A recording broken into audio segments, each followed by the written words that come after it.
ಎಲ್ಲರಿಗೂ ನಮಸ್ಕಾರ. ಸೌಮ್ಯ ಚಿನ್ನಿಸ್ ಕಿಚನ್ಗೆ ಸ್ವಾಗತ. ಇವತ್ತಿನ ರೆಸಿಪಿ ಬಂದು ಕಡಲೆಬೇಳೆ ವಡೆ. ಎಲ್ಲರೂ ಗರ್ಗರಿಯಾಗಿ ಖಾರವಾಗಿ ಮಳೆ ಬರುವಾಗ ಕಡಲೆಬೇಳೆ ವಡೆ ಮಾಡ್ಕೊಬೇಕು ಅಂತ ಅಂದ್ಕೊತಾ ಇರ್ತಾರೆ.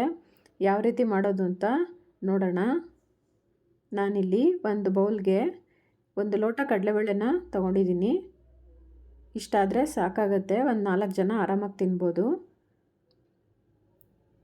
ಅದನ್ನು ಚೆನ್ನಾಗಿ 4-5 ಸರಿ ತೊಳಿಬೇಕು. ತೊಳೆದು ಒಂದು 3 ಗಂಟೆಗಳ ಕಾಲ ಇದನ್ನು ನೆನೆಸಿಟ್ಕೊಳ್ಳೋಣ. 3 ಗಂಟೆಗಳ ನಂತರ ನೋಡಿ ಈ ರೀತಿ ನೆಂದಿರುತ್ತೆ. ನೀವು ಕಡಲೆಬೇಳೆನ ಕೈಗೆ ತೊಗೊಂಡ್ರೆ ಅದು ಈಸಿಯಾಗಿ ಕಟ್ಟಾಗಬೇಕು, ಆ ರೀತಿ ನೆನೆಸ್ಕೊಂಡ್ರೆ ಸಾಕಾಗುತ್ತೆ. ನೋಡಿ ಇದು ಚೆನ್ನಾಗಿ ನೆಂದಿದೆ. ಈಗ ಇದನ್ನು ನಾವು ಮಿಕ್ಸಿ ಜಾರ್ಗೆ ಹಾಕ್ಕೊಂಡು ರುಬ್ಕೊಳ್ಳೋಣ. ಸ್ವಲ್ಪನೇ ಹಾಕ್ಕೊಂಡು ಸುಮ್ಮನೆ ಆನ್ ಆ್ಯಂಡ್ ಆಫ್ ಮಾಡ್ತೀವಲ್ಲ, ಆ ರೀತಿ ಮಾಡಿದ್ರೆ ಸಾಕಾಗುತ್ತೆ. ಚೆನ್ನಾಗಿ ಇದು ಈ ರೀತಿಯಾಗಿರುತ್ತೆ. ತುಂಬ ನುಣ್ಣಗೂ ಮಾಡ್ಕೋಬಾರ್ದು, ಮೀಡಿಯಮ್ ಆಗಿರಬೇಕು. ನೋಡಿ ತಗೊಂಡ್ರೆ ಈ ರೀತಿ ಕೈಯಲ್ಲಿ ಉಂಡೆ ಕಟ್ಟೋ ಥರ ಬರಬೇಕು, ಆ ರೀತಿ ಆದರೆ ಸಾಕು. ಈಗ ಅದಕ್ಕೊಂದು ಮಸಾಲೆ ರುಬ್ಕೊಳ್ಳೋಣ. ನಾನಿಲ್ಲಿ 1 ಕಪ್ಪಷ್ಟು ತೆಂಗಿನಕಾಯಿ ತುರಿನ ತೊಗೊಂಡಿದ್ದೀನಿ, ಹಸಿ ತೆಂಗಿನಕಾಯಿ ತುರಿನ. ಅದಕ್ಕೆ ಒಂದು 3 ಇಂಚಷ್ಟು ಶುಂಠಿನ ಈ ರೀತಿ ಕಟ್ ಮಾಡಿ ಹಾಕ್ಕೊಂಡಿದ್ದೀನಿ. 1-1.25 ಸ್ಪೂನಷ್ಟು ಜೀರಿಗೆ ತೊಗೊಂಡಿದ್ದೀನಿ. ಒಂದು 10 ಹಸಿಮೆಣಸಿನ್ಕಾಯಿನ ಹಾಕೋತಾ ಇದ್ದೀನಿ. ಈ ರೀತಿ ಕಟ್ ಮಾಡಿ ಹಾಕ್ಕೊಂಡ್ರೆ ಚೆನ್ನಾಗಿ ಪೇಸ್ಟ್ ಆಗೋದಕ್ಕೋಸ್ಕರ. ಖಾರ ಎಷ್ಟು ಬೇಕೋ ನೋಡಿಕೊಂಡು ಹಾಕ್ಕೊಳ್ಳಿ. ನಾನು 10 ಮೆಣಸಿನ್ಕಾಯಿ ಮಾತ್ರ ಹಾಕ್ಕೊಂಡಿದ್ದೀನಿ. ಖಾರ ತುಂಬ ಬೇಕು ಅನ್ನೋರು ಹೆಚ್ಚಿಗೆ ಕೂಡ ಹಾಕ್ಕೋಬೋದು. ನಾನೀಗ ನೋಡಿ ಈ ರೀತಿ ರುಬ್ಕೊಂಬಂದಿದ್ದೀನಿ. ಈ ರೀತಿ ರುಬ್ಬಿದ ಮೇಲೆ ಸ್ವಲ್ಪ ಕೊತ್ತಂಬರಿ ಸೊಪ್ಪು ಹಾಕಿ ಇನ್ನೊಂದು ರೌಂಡು ಇದನ್ನು ಮಿಕ್ಸಿ ಮಾಡ್ಕೊಂಬರ್ಬೇಕು. ತುಂಬ ಮೊದಲೇ ಕೊತ್ತಂಬರಿ ಸೊಪ್ಪು ಹಾಕಿ ನೀವು ನುಣ್ಣಗೆ ಪೇಸ್ಟ್ ಮಾಡಿದ್ರೆ ಅದು ಹಸಿರಾಗಿಬಿಡುತ್ತೆ. ಹಾಗಾಗಿ ಇಷ್ಟ ಆದರೆ ಸಾಕಾಗುತ್ತೆ. ನೋಡಿ ಈ ರೀತಿ ತರಿಯಾಗಿರಬೇಕು. ಈಗ ಇದನ್ನು ಮೊದಲೇ ರುಬ್ಬಿಟ್ಕೊಂಡಿರೋ ಕಡಲೆಬೇಳೆ ಹಿಟ್ಟಿಗೆ ಹಾಕ್ಕೊಳ್ಳೋಣ. ಹಾಕ್ಕೊಂಡು ಚೆನ್ನಾಗಿ ಮಿಕ್ಸ್ ಮಾಡ್ಕೊಳ್ಳೋಣ. ನಾನಿಲ್ಲಿ ಒಂದು 3 ಈರುಳ್ಳಿ ತೊಗೊಂಡಿದ್ದೀನಿ, ಸಣ್ಣಗೆ ಹೆಚ್ಚಿಟ್ಕೊಂಡಿದ್ದೆ, ಅದನ್ನು ಹಾಕ್ಕೊಂಡೆ. ಈಗ ಸಬ್ಬಾಕ್ಸಿ ಸೊಪ್ಪು ಒಂದು ಅರ್ಧ ಕಟ್ಟಷ್ಟು ತೊಗೊಂಡಿದ್ದೀನಿ ನಾನು, ಅದನ್ನು ಸಣ್ಣಗೆ ಹೆಚ್ಚಿಟ್ಕೊಂಡು ಹಾಕ್ಕೊಂಡಿದ್ದೀನಿ.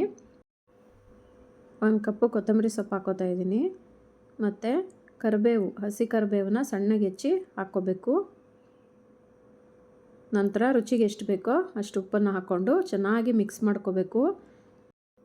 ಈ ಹದದಲ್ಲಿ ನಿಮಗೆ ಬೇಕಾದರೆ ಇನ್ನೂ ಈರುಳ್ಳಿ ಕಮ್ಮಿ ಅನ್ನಿಸ್ತು ಅಂದರೂ ಕೂಡ ಹಾಕ್ಕೊಂಡು ಚೆನ್ನಾಗಿ ಮಿಕ್ಸ್ ಮಾಡ್ಕೊಳ್ಳಿ. ಉಪ್ಪು ಖಾರ ಟೇಸ್ಟ್ ನೋಡಿ ಒಂದು ರೌಂಡು. ಟೇಸ್ಟ್ ನಿಮಗೆ ಕರೆಕ್ಟಾಗಿದೆ ಅಂದಾಗ ಈ ರೀತಿ ಉಂಡೆಗಳು ಮಾಡಿಟ್ಕೊಳ್ಳಿ. ಈ ರೀತಿ ಉಂಡೆ ಮಾಡಿಟ್ಕೊಳ್ಳೋದ್ರಿಂದ ನಿಮಗೆ ವಡೆ ಕರಿಯೋವಾಗ ಸುಲಭ ಆಗುತ್ತೆ. ಎಣ್ಣೆನ ಕಾಯಕ್ಕೆ ಇಟ್ಕೊಂಡು ಈ ರೀತಿ ಉಂಡೆಗಳನ್ನ ಮಾಡಿಟ್ಕೊಂಬಿಡಿ. ಬೇಗ ತೊಟ್ಟಿ ಕರಿಬೋದು. ಅದಕ್ಕೋಸ್ಕರ ನಾನು ಈ ರೀತಿ ಉಂಡೆಗಳನ್ನ ಮಾಡಿಟ್ಕೊಂಡಿದ್ದೀನಿ. ಇದು ಮೀಡಿಯಮ್ ಸೈಜು, ಚೆನ್ನಾಗಿ ಬರುತ್ತೆ. ನೋಡಿ ಇಲ್ಲಿ ಎಣ್ಣೆ ಕಾದಿದೆ. ನಾನೀಗ ಒಂದೊಂದೇ ವಡೆನ ತಟ್ಟಿ ಎಣ್ಣೆಲಿ ಹಾಕ್ಕೋತೀನಿ. ಇಷ್ಟು ದಪ್ಪ ಇದ್ದರೆ ಸಾಕು, ತುಂಬ ತೆಳು ಮಾಡ್ಕೋಬೇಡಿ, ಅದು ತುಂಬ ಗರಿ ಆಗಿಬಿಡುತ್ತೆ. ಮಧ್ಯದಲ್ಲಿ ಸಾಫ್ಟಾಗಿರಬೇಕು, ಮೇಲೆ ಒಂದು ಲೇಯರು ಕ್ರಿಸ್ಪಿಯಾಗಿರಬೇಕು. ನೀವು ಹಸಿ ತೆಂಗಿನಕಾಯಿ ತುರಿ ಹಾಕೋದ್ರಿಂದ ವಡೆ ತುಂಬ ಗರಿಯಾಗಿ ಬರುತ್ತೆ. ನೀವು ಎಷ್ಟೇ ಹೊತ್ತಿಟ್ಟರೂ ಕೂಡ ಇದೇ ಕ್ರಿಸ್ಪಿನೆಸ್ಸೇ ಇರುತ್ತೆ. ಯಾವುದೇ ಕಾರಣಕ್ಕೂ ಕಾಯಿ ತುರಿನ ಮಾತ್ರ ಮಿಸ್ ಮಾಡಬೇಡಿ, ರುಚಿ ಕೂಡ ತುಂಬ ಚೆನ್ನಾಗಿ ಬರುತ್ತೆ. ನೀವು ಒಮ್ಮೆ ಟ್ರೈ ಮಾಡಿ ನೋಡಿ, ಹೇಗೆ ಬಂತು ಅಂತ ಕಮೆಂಟ್ ಮಾಡಿ ತಿಳಿಸಿ. ಇನ್ನೂ ಯಾರು ನನ್ನ ಚಾನಲ್ಗೆ ಸಬ್ಸ್ಕ್ರೈಬ್ ಆಗಿಲ್ಲ ಅವ್ರು ಸಬ್ಸ್ಕ್ರೈಬ್ ಮಾಡ್ಕೊಳ್ಳಿ. ನಿಮ್ಮ ಫ್ಯಾಮಿಲಿ ಮತ್ತು ಫ್ರೆಂಡ್ಸ್ಗೆ ಶೇರ್ ಮಾಡಿ. ಈ ವಿಡಿಯೋ ನಿಮ್ಗೆ ಇಷ್ಟ ಆಗಿದರೆ ಲೈಕ್ ಕೊಡೋದನ್ನು ಮರಿಬೇಡಿ. ನೋಡಿ ನಾನೀಗ ಇದನ್ನು 1 ರೌಂಡು ಬೆಂದಿದೆ, ಇನ್ನೊಂದು ರೌಂಡ್ಗೆ ತಿರುವಾಗ್ತಾ ಇದ್ದೀನಿ.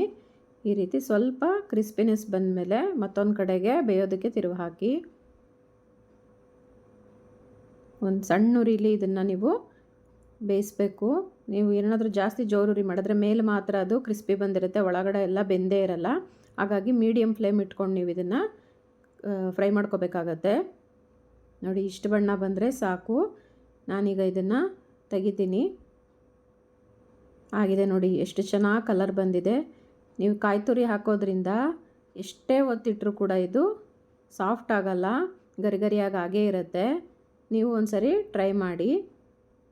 ಸಂಜೆ ಮಳೆ ಬರೋವಾಗ ಫ್ಯಾಮಿಲಿ ಎಲ್ಲ ಕುತ್ಕೊಂಡು ಒಂದು ಲೋಟ ಟೀ ಜೊತೆಗೆ ಈ ವಡೆನ ಟೇಸ್ಟ್ ಮಾಡ್ಬೋದು. ನಾನಿದನ್ನು ಸರ್ವ್ ಮಾಡ್ತೀನಿ ಈಗ. ಬಾಳೆ ಎಲೆ ಮೇಲೆ ಈ ರೀತಿ ಜೋಡಿಸಿದ್ರೆ ಎಷ್ಟು ಚೆನ್ನಾಗಿ ಕಾಣುತ್ತೆ ನೋಡಿ. ತುಂಬಾ ರುಚಿಯಾಗಿ ಬಂದಿತ್ತು. ನೀವು ಒಮ್ಮೆ ಟ್ರೈ ಮಾಡಿ.